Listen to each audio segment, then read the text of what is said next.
I want to say a big thank you to everyone who's turned up today to help us to discuss this very important subject. Massive thank you to GES for, of course, sponsoring this roundtable. It's a really huge and important subject to cover, and we're going to try and come away from this roundtable with some ideas, hopefully. I'm going to record this, so please do not swear. And on top of that, equally, I'm going to run a follow-up in the next edition of Exhibition News. So hopefully we can get lots of ideas from it, and I'll sort of pick my way through it and write lots and lots of pages all around this particular subject.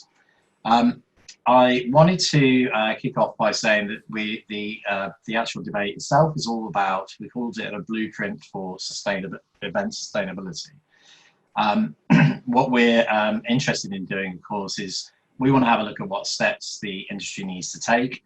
I'm very interested in identifying what are those particular culprits and what areas where we can make improvements from a sustainability point of view. And I guess in a way, I think it's a valid point, and I'd like to sort of discuss that as well, as to whether or not COVID-19 or the recent outbreak has actually perhaps exaggerated our feelings around sustainability.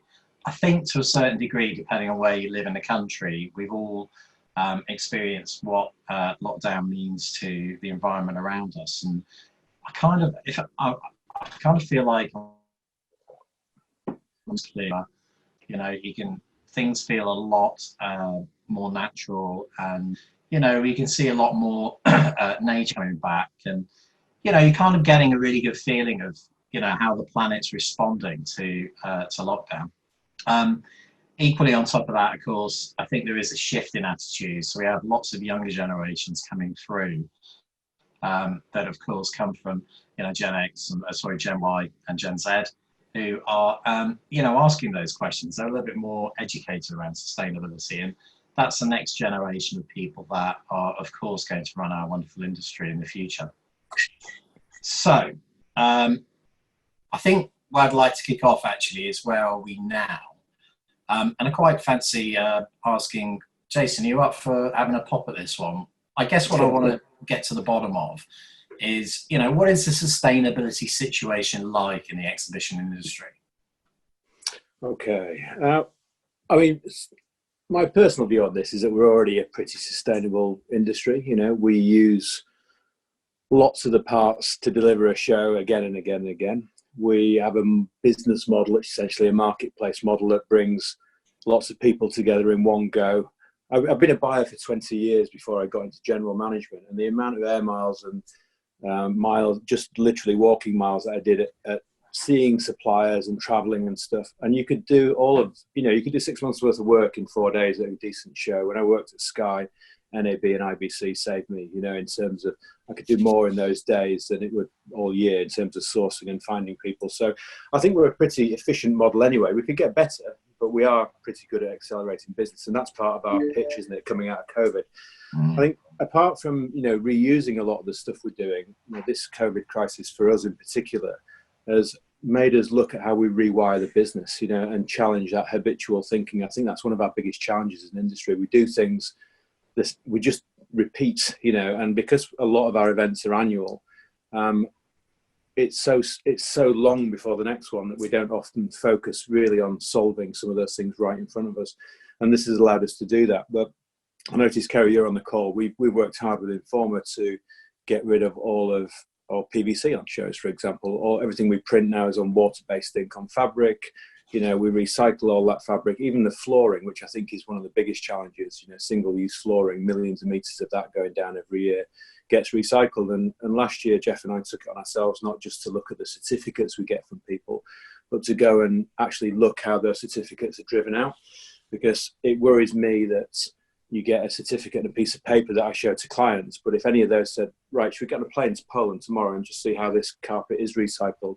I have this horrible fear that it's been buried in a coal mine somewhere, and it freaks me out. So we did that, and Jeff found out that it's getting made into slippers for Ukrainian hotels and things. So I'll try and find a picture on my phone and show you. They're hilarious. You wouldn't put them on your feet if you book into a Ukrainian hotel, but apparently that's what they go into.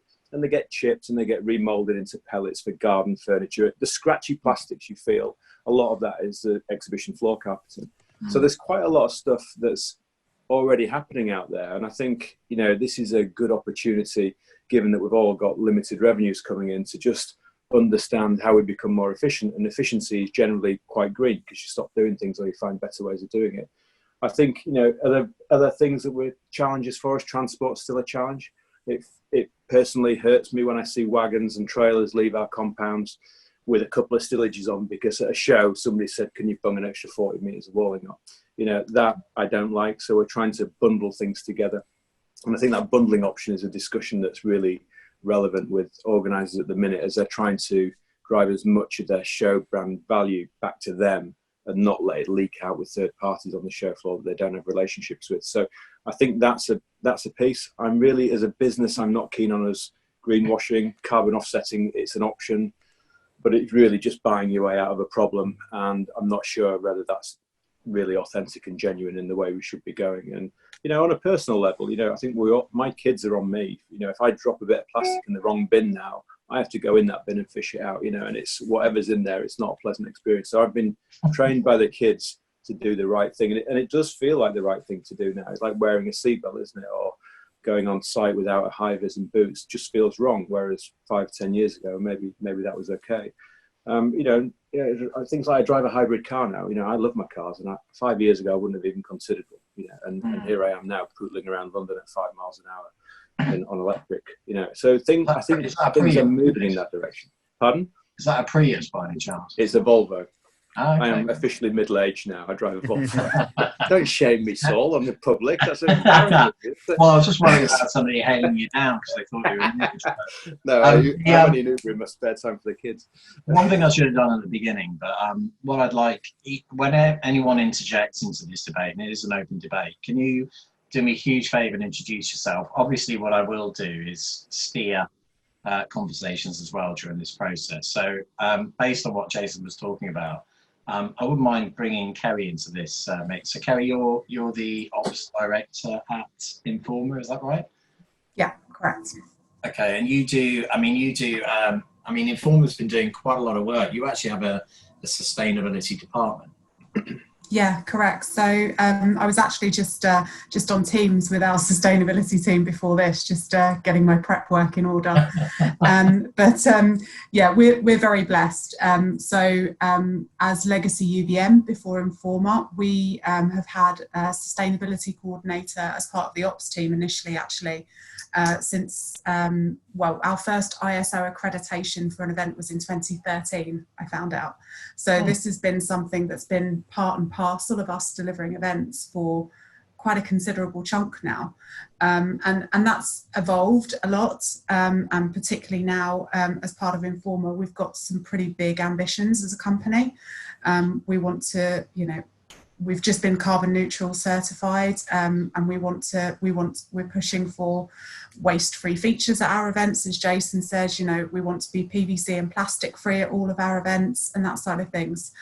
My remit is across the whole of the EMEA region, and so I think there is a very distinct difference between the approach in UK and Europe versus the Middle East events and the emerging markets events, and not necessarily just from approach, but also from local capabilities and actually what is available to us. So that has a big impact. But it's very much part of our planning for shows. I remember reading a paper from your department. I think is it Greg? Am I imagining that? No, we've got Ben leads the sustainability team. Yeah. And I read a paper from him, and the new sort of outlines I think it's called the fundamentals, 11 or 12 fundamentals, but it's quite a strong piece, and I was really quite impressed by it, because I guess in a way it kind of laid down some very strong measures and strict measures for different event directors to follow, and there's a reporting system to come back and prove that you've actually followed that set of criteria in terms of sustainability. It's quite a nice chance to bring in Piers. So Piers, you're the operations cheese at Reed, is that right? Yeah, operations director at Reed. Yeah. Do you want to kind of give me an idea what Reed is doing on the battle for sustainability? Well, I think probably honestly we are further behind than Informa. That's for sure. We were quite early adopters when the first British standard came out for sustainable events, got independently certified to that, and then the ISO standard. And I'm not sure if we went about it in the wrong way, but we started working for the standard rather than the standard working for us. And over a period of time, it sort of petered out and we've dropped it. We've got individual activities on different shows. But actually recently in the last year, we've reformed a sustainability group in the business. Interestingly, it's not a push by customers now. It's our own staff. So we've got quite a large sustainability team across the business that's getting pretty well organised, and I think we'll probably start catching up with some of the work that that Jason and Kerry have been discussing. Likewise, we see big variation globally. The UK part of Reed Exhibitions is different to the other business units, where we've got quite a lot of our shows overseas, more probably overseas than we have in our home country. And like all organisers, we don't own any stock or any infrastructure. So we're hugely dependent on the local venue and the local suppliers and tapping into what they've got. And it's very difficult to influence a change if you're just dropping in for a week a year, or a couple of weeks every year. So that I think is going to be one of our challenges going forward, is trying to get some consistency across that that varying supply chain. Yeah, I mean, it's quite interesting actually. It's very honest that you kind of owned up to the fact you're maybe a little bit behind, but I guess in a way with sustainability, honesty is really at the foundations of how change can take place. If you're not honest with yourself as a business, you're never going to make a difference, right? So Victoria over in the Middle East, what's the weather like over in Dubai? Can you hear me, Victoria? Sorry, I was on mute, and I've been using Teams the entire time, so I was just, couldn't remember where the button was. It's sweaty. It's very sweaty over here. Okay. 36 degrees outside. It's not too bad. So you're a portfolio director for BET at Event director. What we say about honesty? I wish. Sorry. Next. That's next. Yeah. I don't even know what the difference is. So are you? So what's it like over in the Middle East? I mean, we're sort of talking about the UK a little bit in Europe. What's the kind of general attitude around sustainability in the Middle East? I mean, I think to echo what Kerry said about this region is you can only work with what you've got over here. And so I had a chat with our venue. So I used to work on a massive event over here with my former company, and now the company, the show I work on is much smaller, but and our venue sort of say the same ideas. Really, she did talk a lot about actually where we can't recycle, we do a lot more work with charity. There is a lot more sort of opportunity to donate stuff that's left behind, including carpet as well. They've talked about the fact that they would donate carpet to people who might genuinely need carpet, even if it's exhibition carpet. But it's just not as well developed. I mean, for example, I live in the tallest residential building in Dubai, and we've got the world's tiniest little recycling bin at the bottom of the building for 97 floors of occupants. So it's hard, and I think it's really difficult to push a sustainability agenda when the infrastructure isn't there, and as much as we would love to, and as much as Hive London can do an awful lot of work, we are a little bit stuck to keep up with the ambitions of our head office as well on sustainability. Yeah, it's a tricky one, isn't it? Ian, you're the managing director you're one of the many managing directors at Clarion. Is that right? Yeah, right. I'm going to have to come off video now and not be rude, aren't I? Here we go. Actually, you're not that scruffy, Ian. Mate, I can do a lot of work in 5 minutes. So, so I mean, a question for you, because you head up the Energy Council portfolio, don't you? Is that right?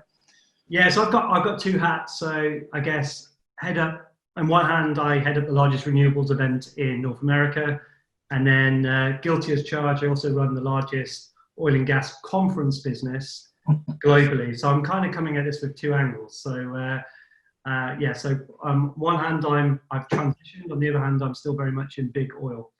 Right. So, I mean, if you think about sort of oil and gas, I mean, not only are they, of course, as you quite rightly said, are major pollutants, but I guess they're also some of the biggest investors in sustainability because they know that there's going to be a lot of cash leaving their market. So, what example do you feel you have to set? Do you feel like you have a responsibility to work? Yeah, I mean, I just think, first of all, a bit like oil companies, we've got to be careful, right? So everyone's made really valid points, but we're talking about what we refer to as type 1 emissions, which is our emissions, our sustainability of our shows. But no international benchmark for sustainability looks at type 1 emissions, it looks at type 3 emissions. So what does that mean in English? Well, if you're an oil company, if you looked at type 1 emissions, that is the production of oil and gas. It basically says, oh, well, the use of oil and gas in aviation, industrials, in transportations, that doesn't count. So we're kind of talking about type 1 emissions, which if we went to any investment bank, and there's a few public companies here for ESG financing, we get laughed out the room because our events are effectively a massive contributor to type 3 emissions. Effectively, people travel to come to our events. So I think the conversation, we as an industry need to evolve it somewhat because we just getting ahead of type 1, and I agree, I think it was peers, Clarion, we're probably not where we need to be on this stuff. But let's not think that type 1 emissions at the events is actually the solution, because once we kick that on, what about type 3 emissions? So I think we've got to start looking as an industry about offsetting. Yes, it is cheating somewhat, but the ability to add that to a ticket price to offset your travel, just simple things, we need to start considering that. I don't know if anyone is. I am not guilty. But yeah, that would just be my kind of take on it. We've got to be really careful not to fixate on type 1 emissions. We need to look at type 3, which is everyone that's going to our events, the transportation and all that comes with that. So I got my pants on to say that. Has anyone else got a view around sort of charging ticket prices? Mike, and how you're going to do this?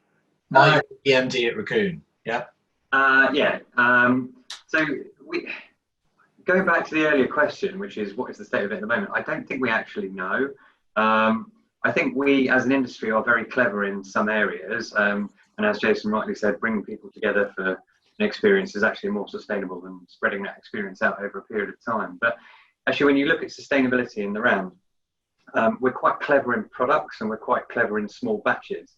But actually, I don't think we have a cohesive sustainability strategy.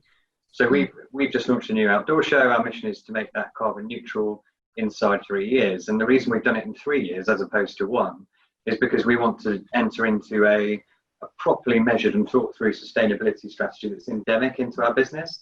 And it starts with measure, then reduce, then measure, then reduce, then measure, then reduce, and then finishes with offset.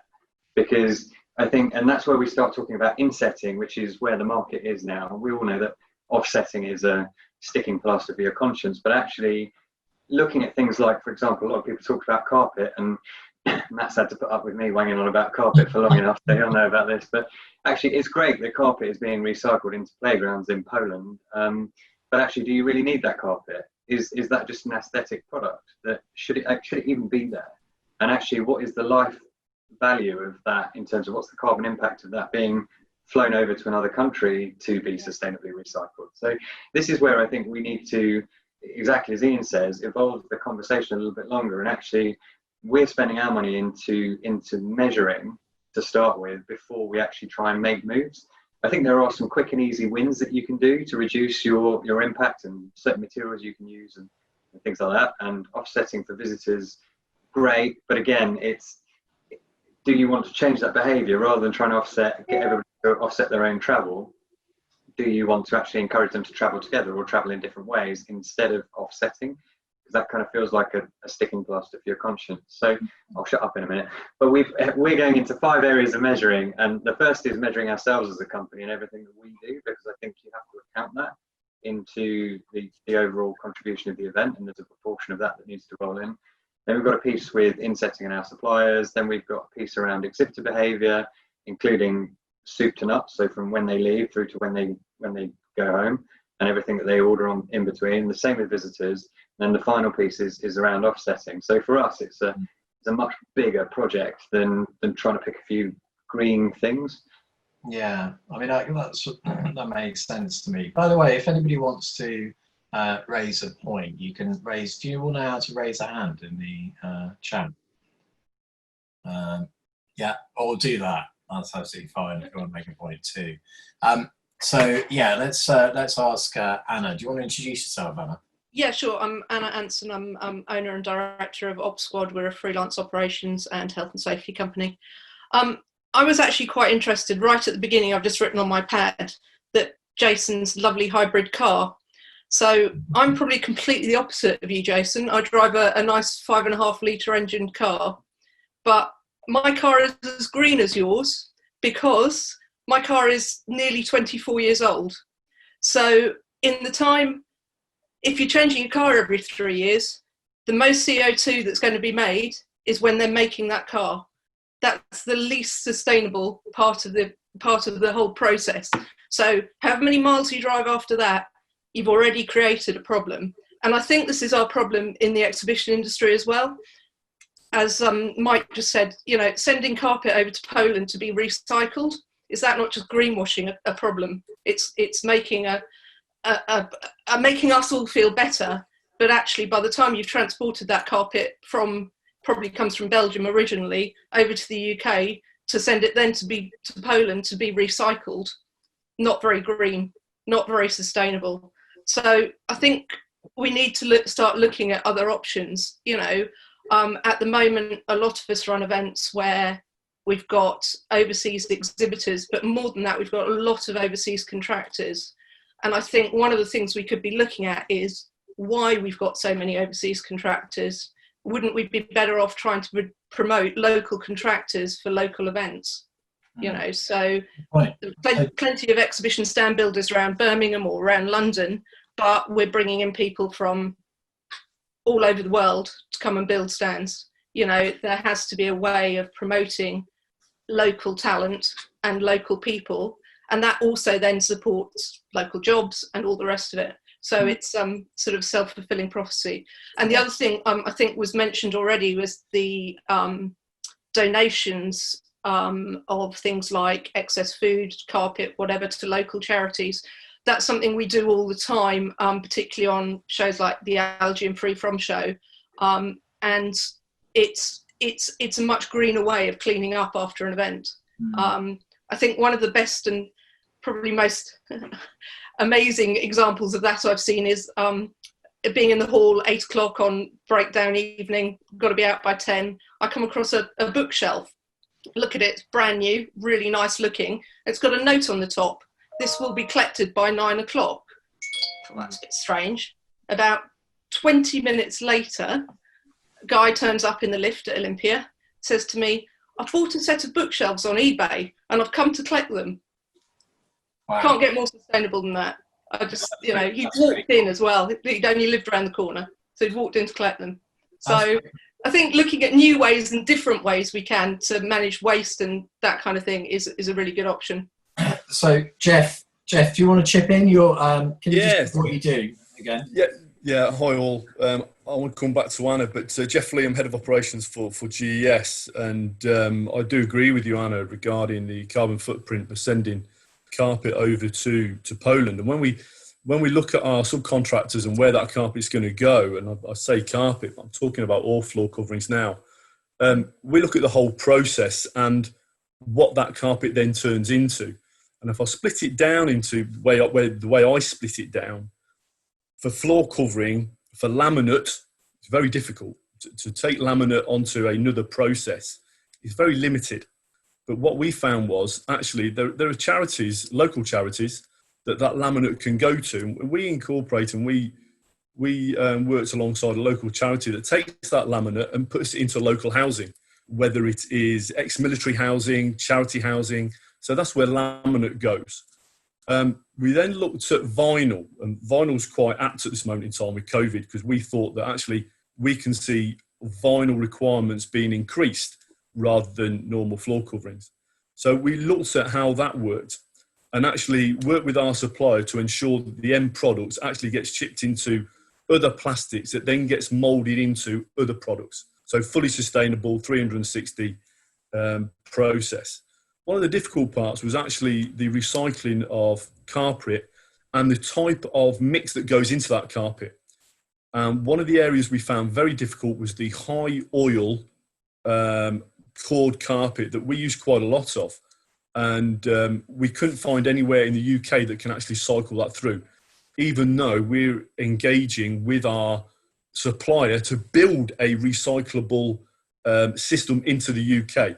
So that's a long roadmap to take that out of Poland, to bring it closer into the UK, to turn it into a final product. So I fully understand, fully agree with Anna. The carbon footprint to move it over to Poland to recycle it. Actually, we're looking longer term to bring it closer into the UK. So there's an end product straight away. That's a really good point, actually, Jeff. So let me turn to a couple of the, can I say a few of the young, well, you're younger than I am, put it that way.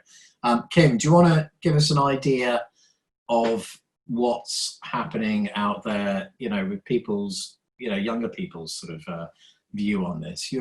And can you just introduce what you do as well? Yeah. I love that I'm the young person. I am the event director for Clarion's life science portfolio. So which is obviously focused on pharmaceuticals. Young people. Okay, so obviously, to be honest, right now I think that everything is. Everyone is really on this, and obviously I think there's young people in general, in terms of like we said, Gen Z on the beginning of the call, are very passionate about sustainability. But then actually what I'm seeing more and more of, and I think this is actually due to COVID. For example, I put a poll out on LinkedIn the other day, and I asked, why do people attend virtual events, and I put other as an option, and to put comments on that if they if they had other reason to attend a virtual event. And a few people in the industry, not young people, like however old, they commented saying, actually, we prefer virtual events because of the sustainability aspect. So I think that COVID has actually brought up a new thing, that people are enjoying virtual events because it's lowering the amount of travel they have to do. It is increasing the sustainability around of the planet.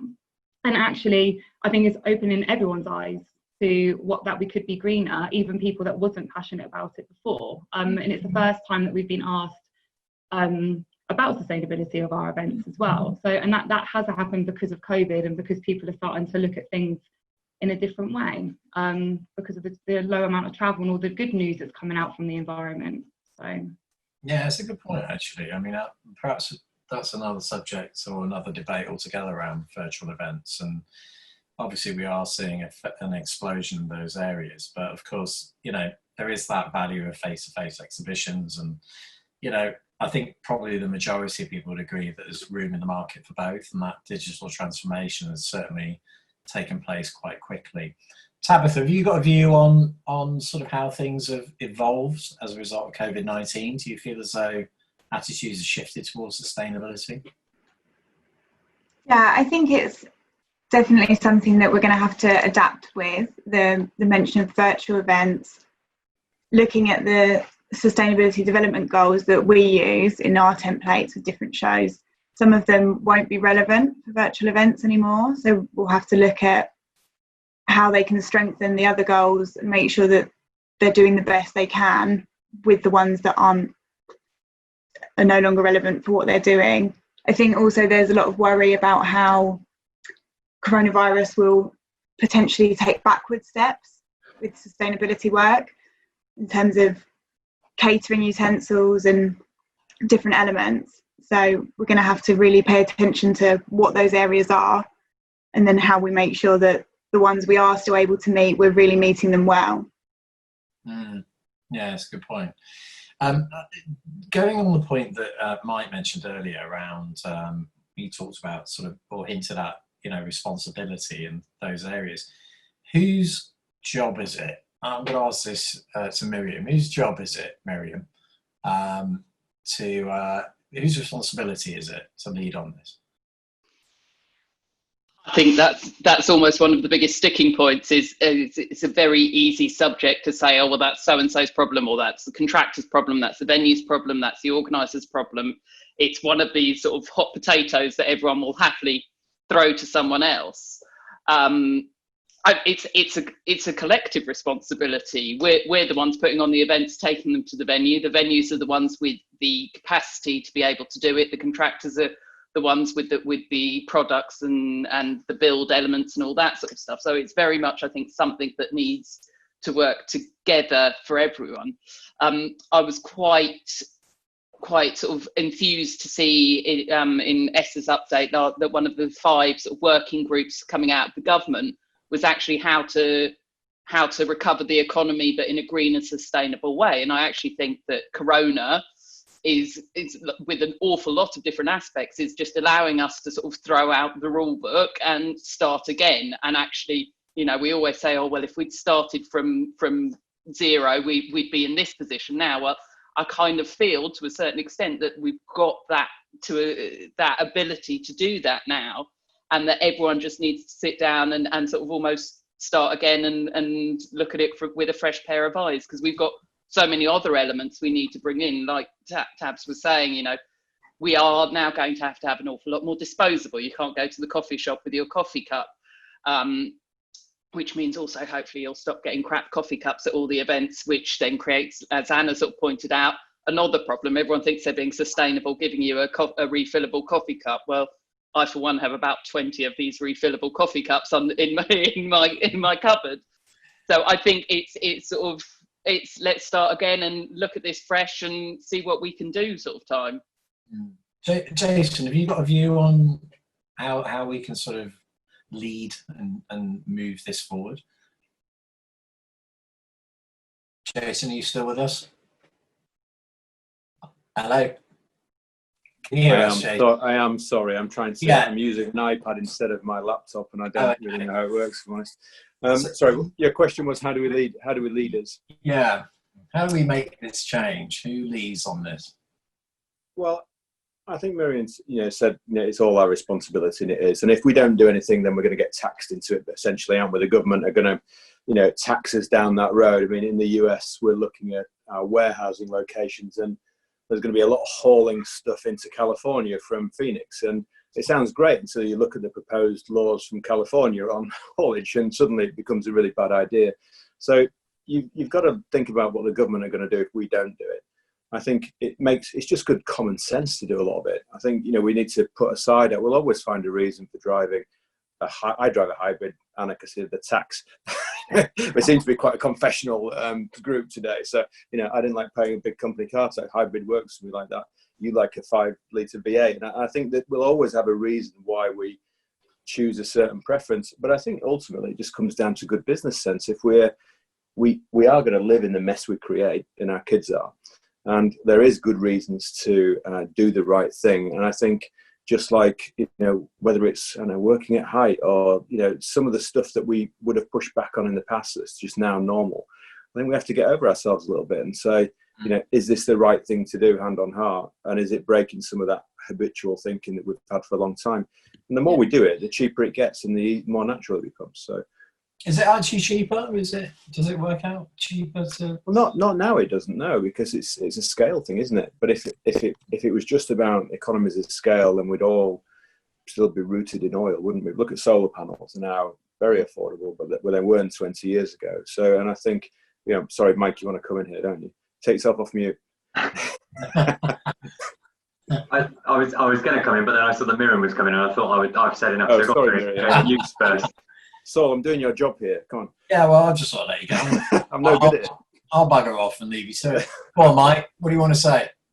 Well, my point was just going to be, this is squarely the organiser's responsibility. The moment we stop beating suppliers up on one factor, which is just price, and we start adding sustainability. Well said, Mike. Well said. Well, it is, and it's prices. We still beat you up on price. We've just got two things now.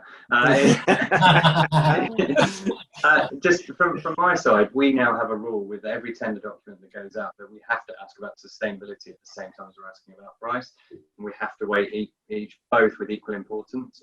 And I think until organisers drive that, suppliers aren't going to do it, because you can't. It's more expensive for a supplier to be sustainable in most cases at this moment in time.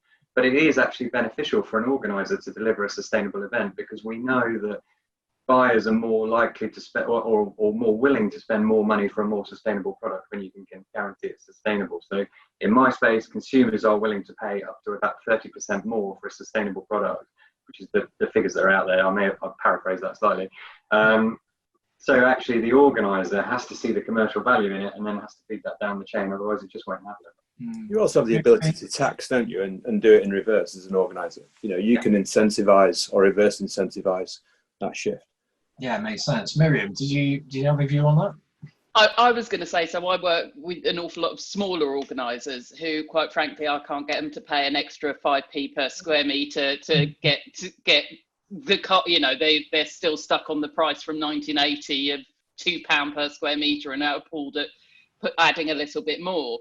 I think, as you know, the pound is what took the talks, or whatever that. Cash is king, and if we can't present cheaper options, it has to be either of equal value or cheaper to make it worthwhile. I've got organisers who have got no budget. You know, they've barely got enough people to run their show, let alone have a sustainability champion or someone along those lines. And whilst I sit in the corner sort of saying my piece, it falls on deaf ears if it's going to affect their budget. So I get what Mike's saying. The more you do it, the cheaper it becomes. But it's got to become cheaper before people are able to go down that route. Yeah. Sorry, go on. Miriam, I think I've been at GES 6 years now, coming from an organiser background. I'm eating my own dog food, really. I used to be a procurement as an organiser. It's come back to haunt me. What I would say in this is that, you know, the days of organisers saving their way to success are over, because you look at COVID now, and half the supply base out there won't last this. You know, if we get a second wave, then everyone's at risk. Now, the whole industry's at risk. So I think there is a price point that's acceptable. But I think that many organisers need to actually take a look at their proposition and say, is it a valuable proposition? Rather than, can I just make the show cheaper to get through to the following year? Because I think that is we're at the bottom of that curve now. I think Saul, in one of your articles, Steve Barrett was saying it's been a buyer's market for years and we've let that happen as a supply base. And I think we have, and I think we've done it for good reasons, supporting the industry. But there's a point where you go, how low can you go? And I think there becomes a point where it becomes unsafe, and you just got to start rethinking models. And I accept it's a challenge, but it is quite a. I don't dispute that, and I'm very much of that. But I also sit in the room where they're looking. You know, their shows aren't even going to survive, some of these shows, or they're looking at making people redundant. So their loyalty is going to be to the team member or to keeping the show going, as much as, you know, even if they do want to, they simply can't afford it at this point in time. And I think, go on now. I think the choice is, I'm with Miriam on this. I think the choice is, if you've got the choice of managing to keep a marketing manager or worrying about spending a little bit more on sustainability, you're going to want to keep your marketing manager, you know, and that for a lot of the smaller companies I work with, as Miriam does, that is the reality of it. You know, they want to run their event. They're just about managing to do so. But if you start pushing sustainability costs at them, they won't be running it anymore. And yes, this is a real quandary. Judith, you've got a show up in Scotland, is that right? Yeah, so we run Evente, which is an event for the events industry. So that's now been postponed to September, which, you know, we'll hopefully run in a hybrid version. But as you guys are saying, I mean, from a visitor point of view, it's free to attend in the same way that likes of Confex and wherever is free to attend. So we're not going to put any sustainable price to a visitor. Our exhibitor chain are all part of the supply chain for the events industry, and they're not doing very well at the moment. So from that point of view, I mean, having said that, we've spent quite a lot of time. I mean, it is, you know, as everyone's saying, it's a sort of joint issue for everyone to come together and try and push the sustainability aspect. And it's something that we've worked with. I mean, we work with the Zero Waste Scotland up here, and it's also trying to persuade them. I mean, events in themselves are an exceptionally good area in which to influence all sorts of different industries, because you know, and for instance, the events that we do and the likes, as I say, of Confex, the people who are coming into the show are all from all sorts of different industries, running shows for those different industries. And, you know, we can influence them in a lot of sustainable products, a lot of sustainable kind of practices to take forward to their own industries. I mean, actually, that's a really good point, Judith. I mean, we've got International Convex, and you know, one of the things we certainly, I mean, we do touch on sustainability at the event, but you know, creating a sustainability zone is a good argument for creating areas and really dedicating, putting a really strong investment in that area, so we can help to educate smaller organisers coming into the business. So, in terms of leadership, because obviously, you know, like with Informa, they're doing a lot of work around sustainability. GES, you've got this Apex award, sort of accreditation, is that right? And something else as well. What? Yeah. Explain that to me. Yeah, Saul, if I can jump in. Yeah, we have the Apex ASTM award is mainly for our US office and our US operation. I wouldn't say it's very similar to our ISO 2012-12, which you're probably more knowledgeable about, as all our industry is, and we've got both awards, which covers our global operation, let's say. But our Apex award is more of a it's more of a prescriptive measurement-based standard, and it works off a couple of pillars actually.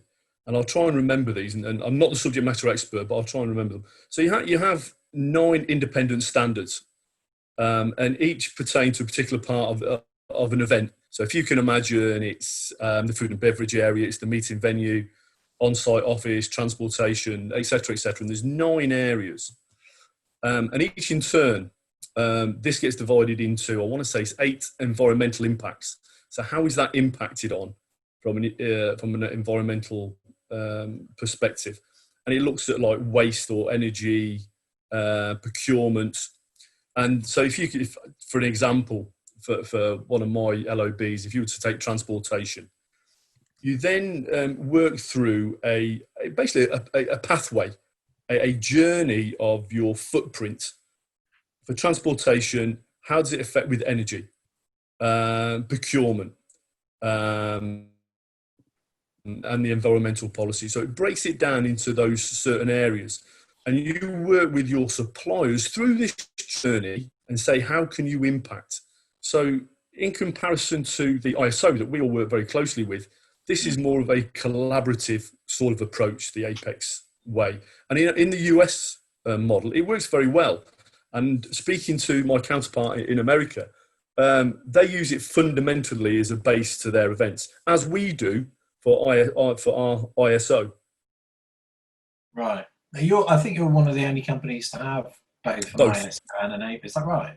Yeah, to have both aspects. Yes. Okay, cool. So, Mike, obviously you're at the forefront of this because you've got a product that is built around health. What's the kind of feedback you're getting out there in the marketplace around, you know, sort of sustainability? What are the public telling you?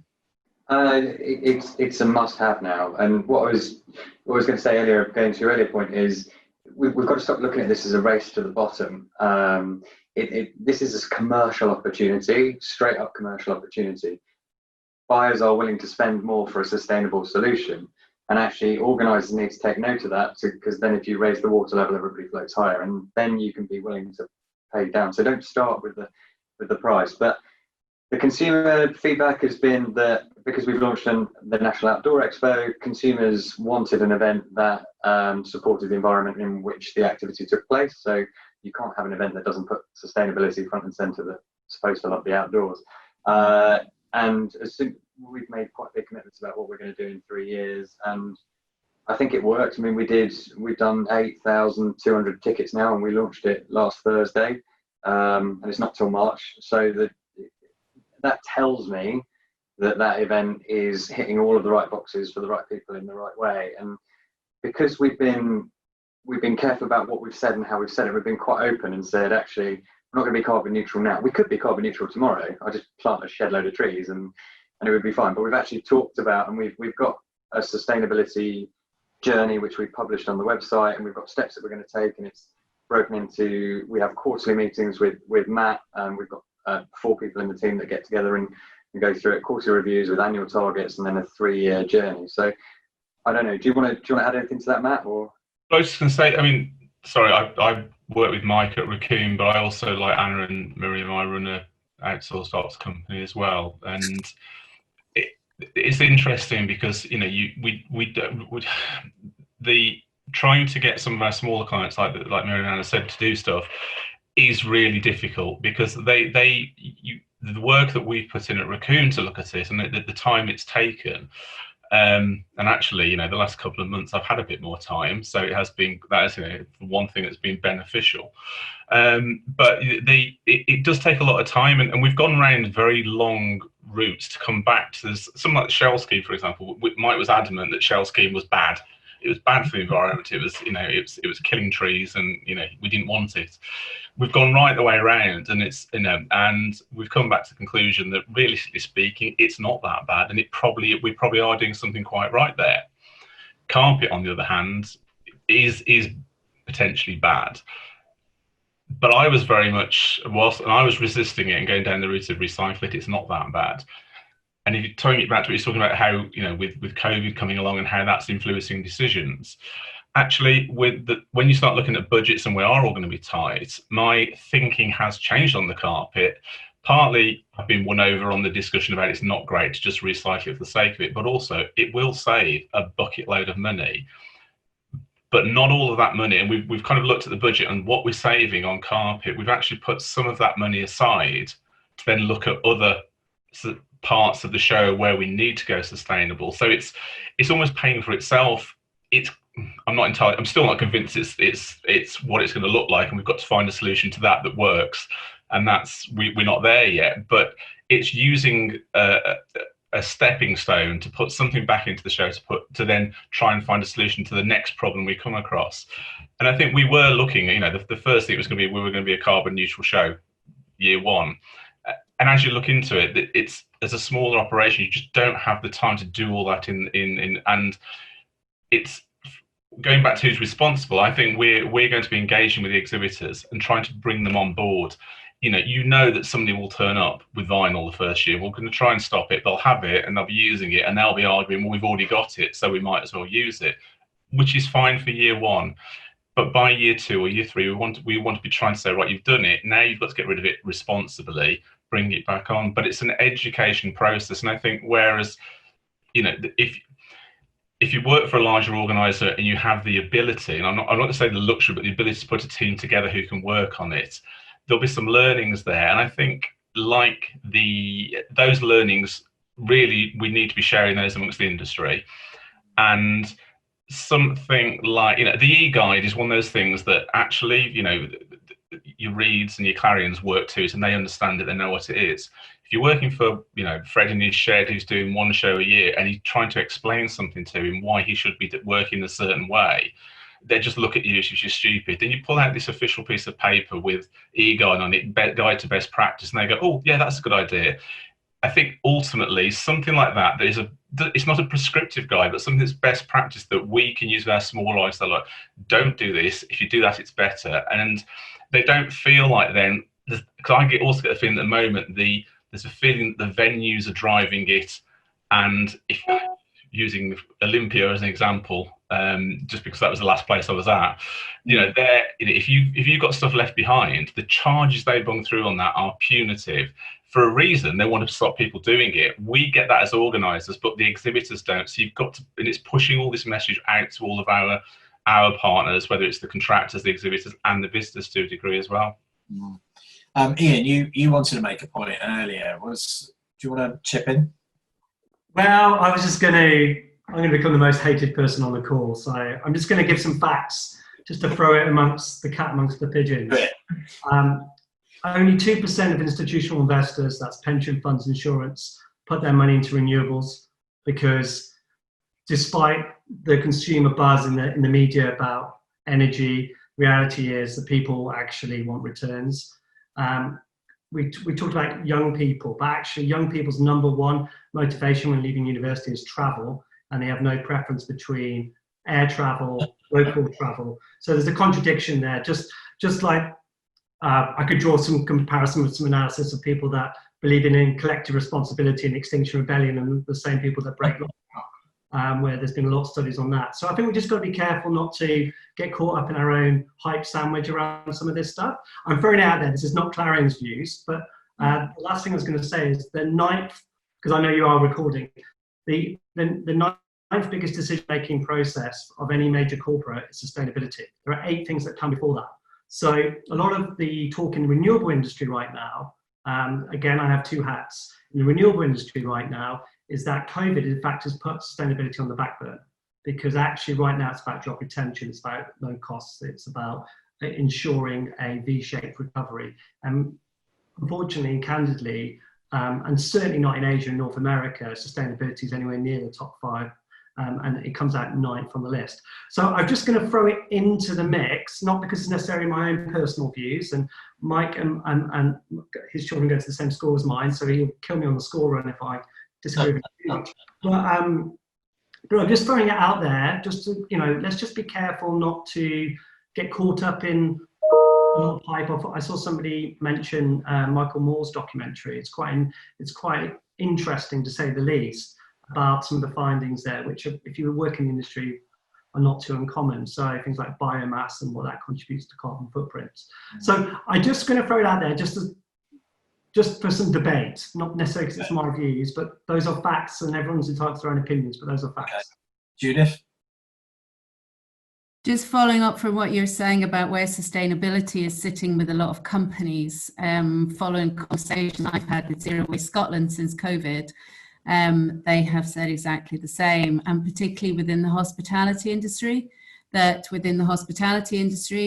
it was sitting, I can't remember the exact figures, to be honest, so I would hate any of that to be sort of recorded, but it has literally plummeted in the sort of list of levels of importance within the organizations at the current moment in time, even though it was very close to the top in March. It's not anymore. Okay, Mike, hit back at Ian's comment. I've just dropped in an Essentia survey that shows that people, like Kerry was keen to jump in there, and I've taken enough airtime. Go on, Kerry. No, I was just a little bit, just as a bit of a food for thought. We focused a lot of this conversation around environmental aspects of sustainability.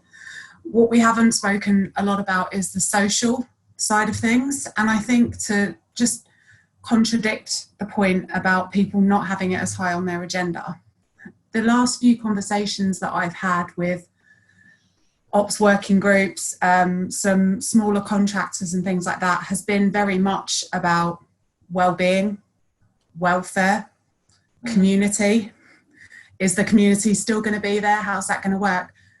There's a sustainability angle there, right? It's about the sustainability of our industry as a whole, of our people, the well-being of the subcontracting industry, all of that side of things. And I just think that it probably is higher on people's agendas than that they sometimes realise. I think everyone automatically, and this calls testament to that, when you talk about sustainability, everyone goes to recycling and product use. Yeah. Think about the social side of it. Think about that. Think about how we support communities local to our venues. Think about that side of things, what we can do to help our subcontracting industry, what we can do to help our colleagues, how can we look after our workforce better. All of those things contribute to sustainability, just at a slightly different angle, and I just wanted to kind of throw that out there. It's a good point, I mean, you're thinking about how we're sort of naturally progressing. We all socially do our bit, whether it's you've got a hybrid car, or or you regularly put your recycling out. I guess people are kind of almost getting to that point where, what next? It's one thing putting out some cans in your recycling, but what actually can you do socially to kind of make a difference? Mike, what was your point you want to make about Essentia? No, it's just around. So I think Ian's point was interesting, and is actually I totally agree with, which is actually a lot of corporates don't have it on the agenda right now, but actually a lot of consumers do, and particularly the next generation of consumers. So there is a danger when you're in a vortex that is COVID, that it sucks everything towards it. And Ian's right, like sustainability's gone off the agenda. Look at PPE. I mean, it's predominantly disposable products that are being chucked away. We're being encouraged to drive rather than take public transport. So right now, COVID has made sustainability an afterthought. However, that's very short-sighted. We're not going to be in this COVID bubble forever. And given the economy shrank 20%, I suspect, and my guess is that we will come back a lot quicker than we think. And actually, the near-term problem is COVID. The long-term problem, which is actually probably more significant in my view than COVID, is the environment and the planet. And as Kerry says, the sustainability of our industry as a whole and how we protect the people that operate in it. And we can't use local contractors if they don't exist anymore. So yeah, I actually I do agree with what Ian's saying. I think corporates don't have it high on their agenda, but they're missing a trick because it's coming. So is there an opportunity to create some sort of body or movement or organisation that can kind of bring this all together? Has anyone got a view on that? Well, I think if you look at different industries, and again, so I'm going to become a good person again on this call and put my renewable hats on. Sorry, Mike. I would say Essentia doesn't have an oil and gas practice for 3 years, which is probably why they're pushing the renewables practice. But anyway, that's for later. The way that other industries have really grappled with this is creating a benchmark, right? So I think it's a really interesting point. As we talk about localized sustainability, I think that's a great point. I haven't thought about that. So what do we mean by sustainability? And so whether it be from green bonds, whether it be from emissions, which I talked about earlier, which is far more technical, there is a scope, I think, for us to create what is a green standard kite mark, if you will. In a similar way to, but is there a will? I mean, I've been banging on about trying to create an international standard for visitor audience numbers when two of my three largest competitors in the same day launched the largest expo in the oil and gas space. And I just said that I've had enough of this. So I mean, we can't even get kind of an ABC rating of visitor numbers that we all agree on. So I mean, if we can't do that, is it realistic? I mean, that's not a reason not to do it, but yeah, if the playbooks already exist. Loads of other industries have got the playbook. It's create a unified approach, as we have done to COVID secure venues over the last few weeks quite quickly. So if we can get a genuine desire for it, it can happen. But we don't need to recreate the wheel. They already exist in other industries. Victoria, have you got a view on this? Well, it was only actually, so Judith was talking about how she runs her events in associate, she works with Zero Waste Scotland on your events, right? So you've got external bodies that actually can moderate what you're doing. So actually, is there an opportunity to bring in, there's certainly sort of sustainability movements somewhat hidden, maybe in Dubai, but they are there, the people that we could bring in externally who can sort of moderate these conversations and actually say, well, what you should be focusing on is these sort of major contributors, and actually this isn't so much of it, although worryingly for our for big stand contractors is that is going to be a lot around reduce. Don't produce it, don't produce your shell scheme, don't produce your pens and your notebooks, just don't make your water bottles, don't create it in the first place, which might be quite a hefty chunk of it. But yeah, it's bringing some of these external parties who, and that is their main mission to kind of advise on it and keep the playing field level potentially. Yes, what do you think? Yeah, no, I agree. And there is, I'm not sure whether any of you use it, but there is an organisation called the Global Reporting Initiative, GRI, which is an international organisation, I guess a little bit like ISO, but they're there for sort of sustainability reporting. And if you look at some of the biggest companies, if you look at all their annual reports in the back, they all report in a similar way against that GRI index. I was part of a working group years and years ago for GRI, where they were looking at a sector supplement, and basically you get various industries. I think airports have done it, I think oil and gas has done it, where they take the general reporting initiatives, and then they want to design something specific for their industry. And there was a big push, I think, at the time of either the British Standard or ISO 20012-1 to do something similar for reporting. And the original idea behind it was so that investors in those big companies had a common benchmark that they could judge the different companies on and decide where to invest.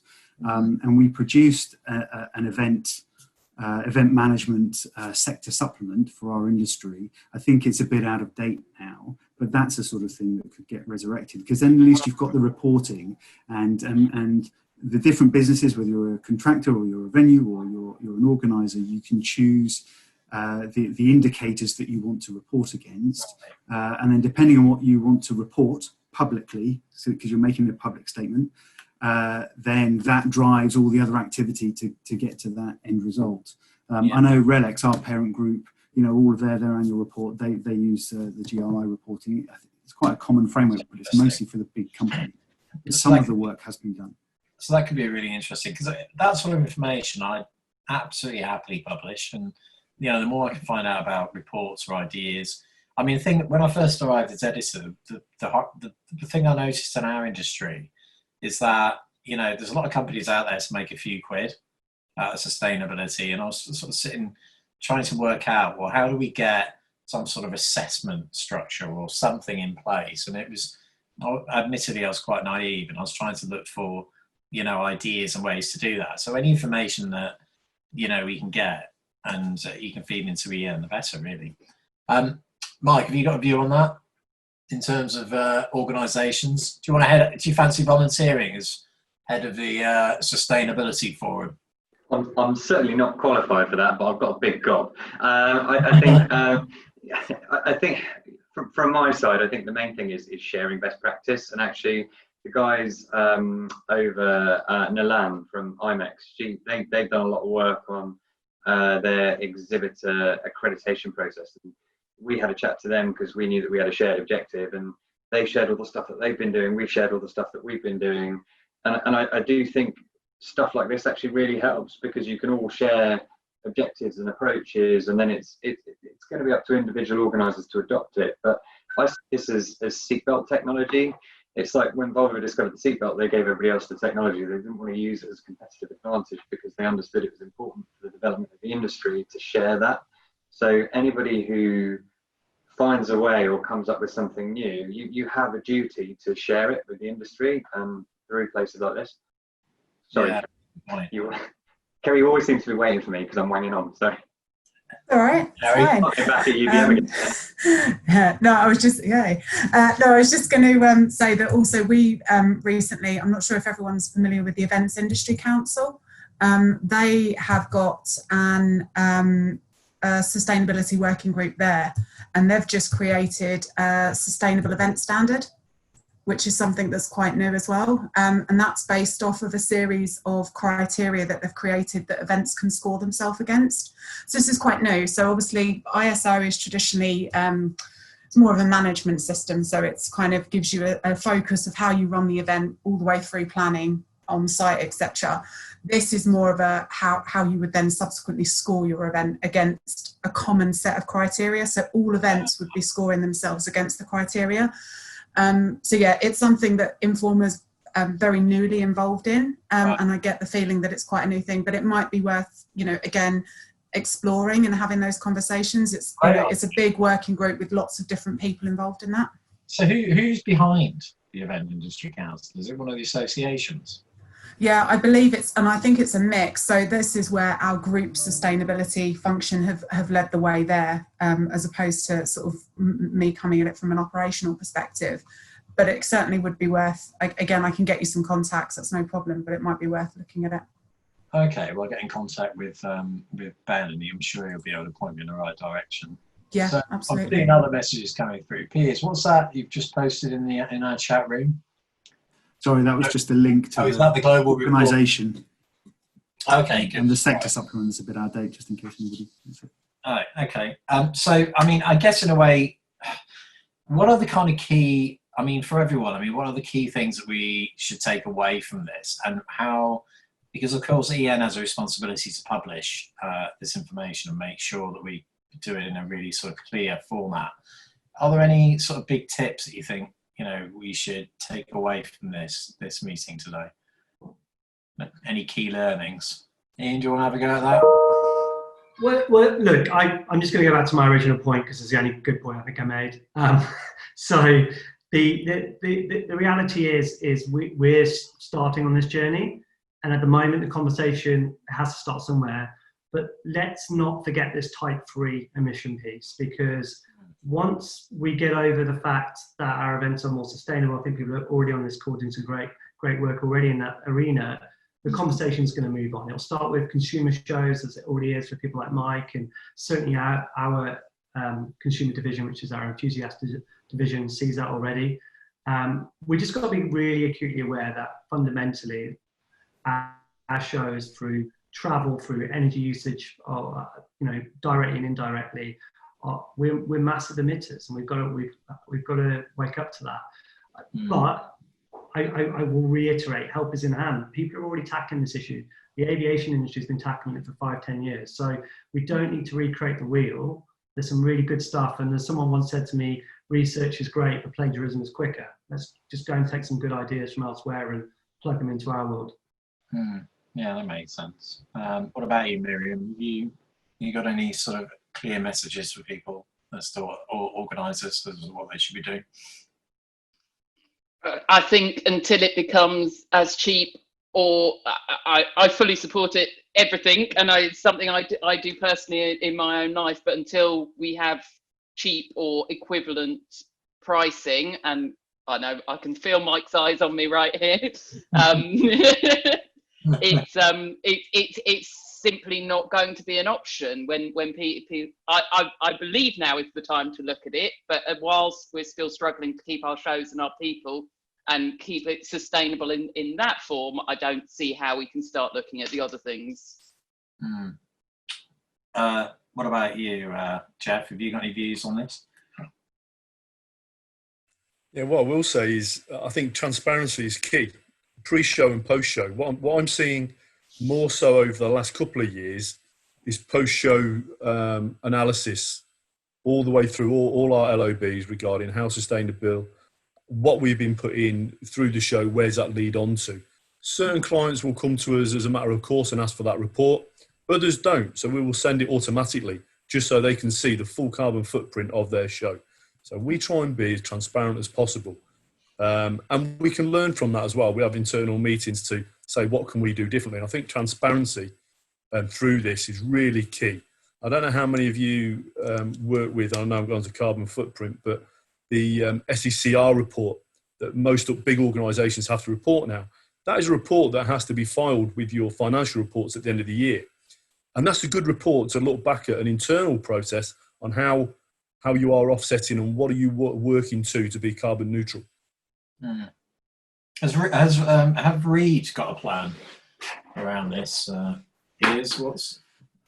Yeah, evolving. I'm not directly involved with the group. I should have done my homework before I came on. So we've got a charter. We're looking at our tendering process with all suppliers across the board.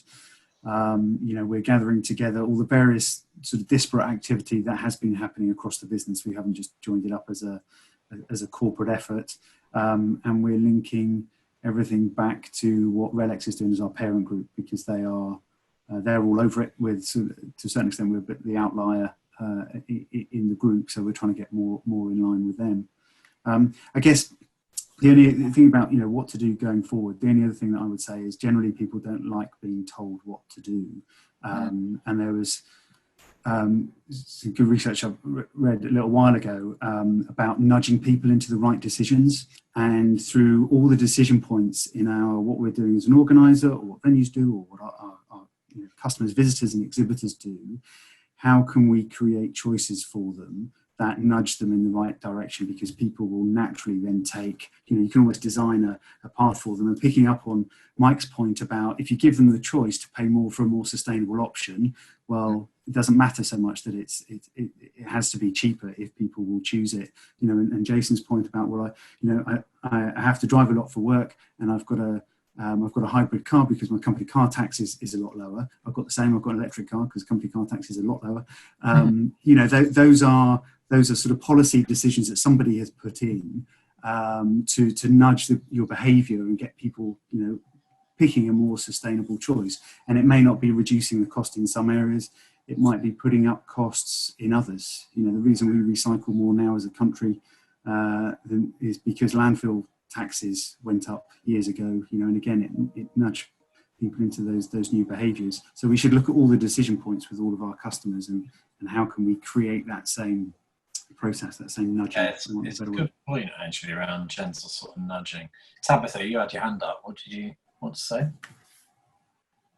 Yeah, I just thought, while there's been lots of discussion on budgets implicating the things that people can do to be more sustainable, linking back to the point that Kerry said earlier, there are so many other options available of how you can make your event more sustainable than maybe it was last year.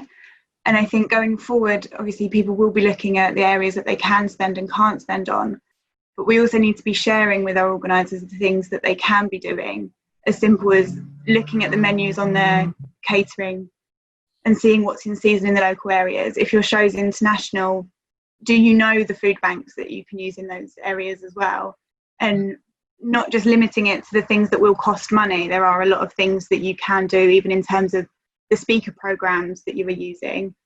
So I think that will be really important when we start to rebuild what we're doing, is making sure that we're looking at the whole scope, not just one or two items of it. Yeah, that's a good point, actually. Judith, you had your hand up. What did you want to add to that? Well, all the sustainable things, are not always the more expensive. If you're looking at, for exhibitors, and suggesting that they use reusable graphics so that they can keep using them for lots of different events, rather than do a sort of one show build and it's taken down and never used again. Even things like sort of having tap water rather than bottled water. Being able to have, some of the local logistics people, sometimes they're an awful lot cheaper than using some of the couriers to, we've priced up for some of our exhibitors to get stuff brought to the show. It's actually been a lot cheaper to use a local logistics company. So they're not always the more expensive option. We've also used, I'm sure a lot of you have now heard of them, for Phenomena, which do the online goodie bags. Okay. So effectively, it's you're given a URL basically, and people can. It's a German company, and so what it does mean is that people can have all the items for, well, up to 12 months basically, and it becomes sort of like vouchers and things, but it's online, so you don't get any of that throwaway bags and vouchers and everything else. So they're not always, the more expensive option. That's much cheaper than people actually providing actual items to put on, to produce items, even just a pen, to have on their stands. Yeah, Kim, what's your view? What's your feelings about today, and what we need? What messages do we need? I've learnt a lot. I think that I've been quite quiet on this one for once, but actually it's because we're not doing, personally, we're not doing too much around sustainability. We are trying, but I think there's a lot that we could be doing. So some things that I've taken away from today is staying local, and we definitely are doing more of that. So we've got a big show in Miami. We'll use local suppliers. Ask about price and sustainability at the same time. I think that's really good, because one reason that we haven't necessarily explored the sustainability route as much is because of cost. So I agree with Miriam on that, in terms of, like, obviously we have got a budget, we have got a contribution to hit, so sustainability becomes less of a priority, but I think it should become as much of a priority. And consumers want sustainability, so let's deliver it. So they're probably the three things I've taken away from today. I'm also cautious that the team right now is going through a serious amount of change, and I mean daily, in terms of, obviously, are we going virtual, are we doing this, you know, at this point, change is crazy, and we're doing a lot of change management, and I don't want to add sustainability as another thing that we're going to do, but I think for our Maoni show in January, I want to make it, I want to start bringing it in and start doing small things. And I think that what we can do is the small things that count and show that we're trying to do something. I won't go in full pout with the sustainability. I don't think the team's ready for any more additional pressure, but I think that we will make small changes to be better. Well, it's the point that Piers made earlier, is that it's that kind of gentle nudging, it's that movement, and you can see that there is a shift. There's definitely a shift both in public perception, but equally I think the industry is starting to evolve. But from 9 months of working on, or 8 months, 9 months of working on EM, I sort of saw a small trickle of sustainability messages coming through. But I guess in a way, from an EM point of view, I mean, is there anything that you think we should be doing more of as an industry magazine to help this argument? I think going back to the point I made earlier with this, that the EM's read by a lot of people, and a lot of my clients do read it, and the case study stuff of and it doesn't have to be the IMEX. We've converted the whole show into this green beast. Case studies that people can introduce for the one thing at a time. Little steps that we mustn't lose sight at the moment that people are struggling. And if we start, if we're not careful, this is a subject that can be perceived as a little bit preachy. I know that my opinion has changed over the last few years, and I've become far more receptive to looking at better ways of working, rather than thinking actually by the time I'm dead and gone, it won't be an issue, or it's somebody else's issue rather. And I think it's, it is this collective responsibility, but it's giving people examples that they can use. And if somebody finds a good, I think somebody mentioned earlier about the collective sharing, if somebody finds a good example, people do, imitation is the sincerest form of flattery. People do copy. You see a new feature appear in Exhibition News, and all of a sudden you walk around a few shows and a similar thing's cropping up, around the country for the next year.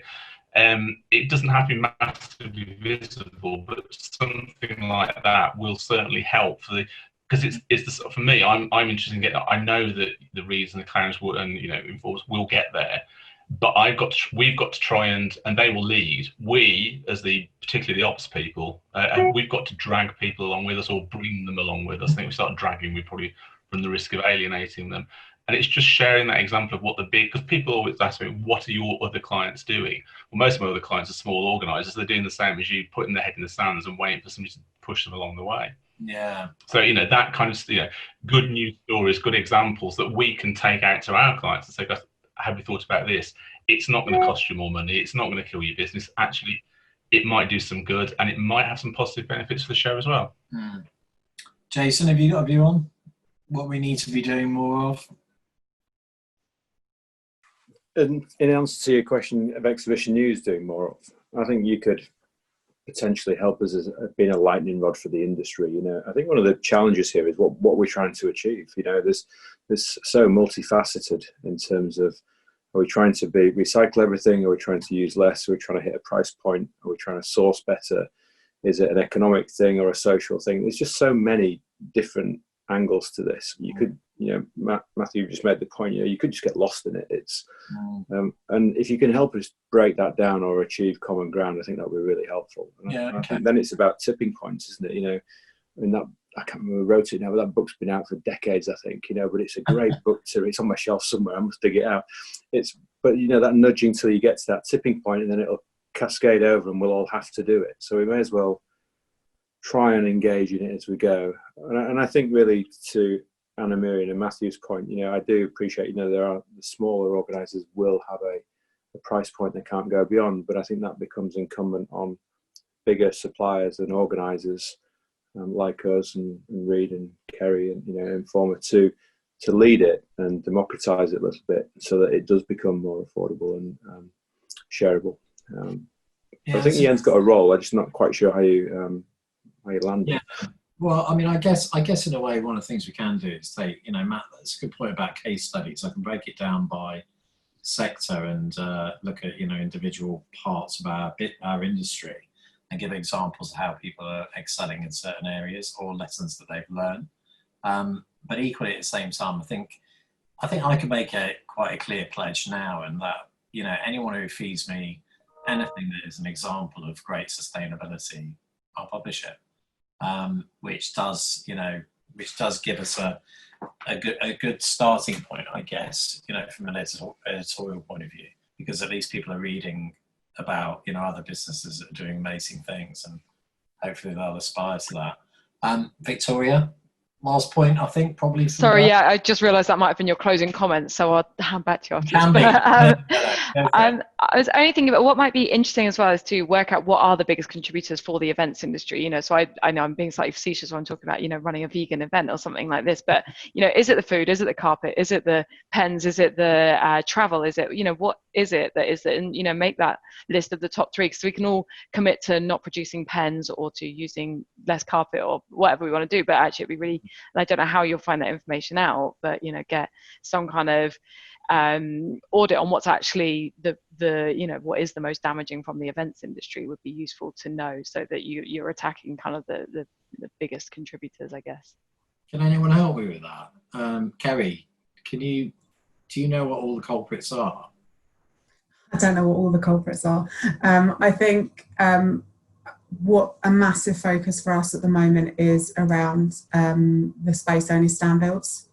So to give you some geeky figures, what we're finding is the variance in one-time use. So what Judith was talking about earlier around the stand that is built once, goes straight into the skips or gets broken up after the show. UK and Europe is generally pretty good, about 6% of our space onlys at any given show. Middle East emerging markets can be anything up to, well, one of our last 97% of the space only stands were single use.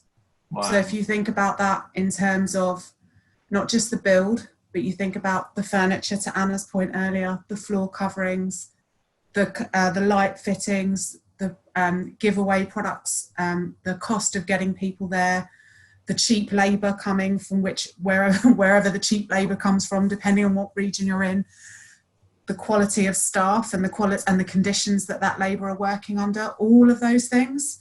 A massive, massive part of it is generally around space only stand builds, but then there's other parts that we don't even have we have very little data on, so it probably is bigger than we realise. But for something we're starting to really hone and focus our data on, that for us is it's massive, and that's my event. I can talk about those events, and I'm sure you replicate that by however many events are in and out of those halls each week in each venue. It's crazy. Yeah, I'll look at that. Mike? Kerry, I'm just interested how you measure that, because that's the bit that we're having to commission someone now to go out and do it. Is there any way that we can all share the measuring costs? Sure, we could probably. So the way that we've measured it at the minute has been through our on-site floor management. So that's data that's been collected over the course of the last couple of years with a big focus, and that's literally walking, pounding the floors during build up and breakdown, and actually looking at, there's some pretty big clues, right? How it's being deconstructed, how it's being put together, the kinds of materials that's coming, is there a lot of production happening? Is it prefabricated? All of that kind of stuff. But I'm more than happy to talk and collaborate where we can, because it's huge. And as an industry, to Victoria's point, take one thing, focus on it, you're still better than where you started. Would you all be interested in sort of getting involved in that? I mean, if we send an email around, I'd be really interested to see some of that information, and it'll help me, it'll give me the ammunition to go out and, make a story out of it and talk about it regularly. The people I've spoken to have, who are into this, everyone's struggling to measure it objectively and impartially. And if we're the people measuring our impact, we're not experts in that. We're good at organising events, and B, there's a potential for bias, and there's a potential for limiting the view to specific sets, and it's got to be a lot wider. And I feel there should be someone objectively doing this, but definitely not from government. If we just in terms of stats to add to a couple of points, I mean, in terms of, we talk a lot about carpets, but the single biggest raw materials in terms of any event will be air travel, which roughly speaking, to give you an idea, I think it's 31 or 32% of all oil and gas is used in transportation. But if you break that down, air travel is a massive chunk of that proportionally as well, as a ratio to the number of people traveling versus the emissions. So, I mean, one of the things we can start to do is, particularly if it's a European show or a domestic US show, is look to encourage people to travel via, for instance, train or transit, where the emissions are one, I think, in fact, don't quote me on it, I need to check, but it's significantly less than half. So again, that stuff exists because if you can times out the distance people have travelled by the mode they travelled, there's some pretty standard benchmarks used across multiple industries and sustainability reports. So some of this stuff exists. We don't need to recreate it. Yeah, it's a good point. You know, I mean, it's amazing how quickly our industry came together and mobilised when we were hit by a virus, and if we could apply some of those learnings to how we sort of mobilise and sort of do something about sustainability, I think that could be fantastic. To round off, I thought maybe Jason, do you want to say a few words for the end of this meeting? I thought you'd done so. It's a useful 90 minutes. I think it's a massive topic, isn't it? I think this seems quite a sensible group. Actually, it was quite a good sort of cross representation of views. It's almost worth keeping if everyone's up for it, this group together. But I like the fact that we have different views and opinions. I think Victoria's point, we have to start somewhere. And Saul, if you guys can champion this and help us move forwards in any way, shape or form, then we should do it. Absolutely. I think, why wait? Good. All right, guys. Well, thank you very much for joining the GES and EM Roundtable today. And I'll follow up with an email late this afternoon, tomorrow morning, and share some of the ideas that we discussed.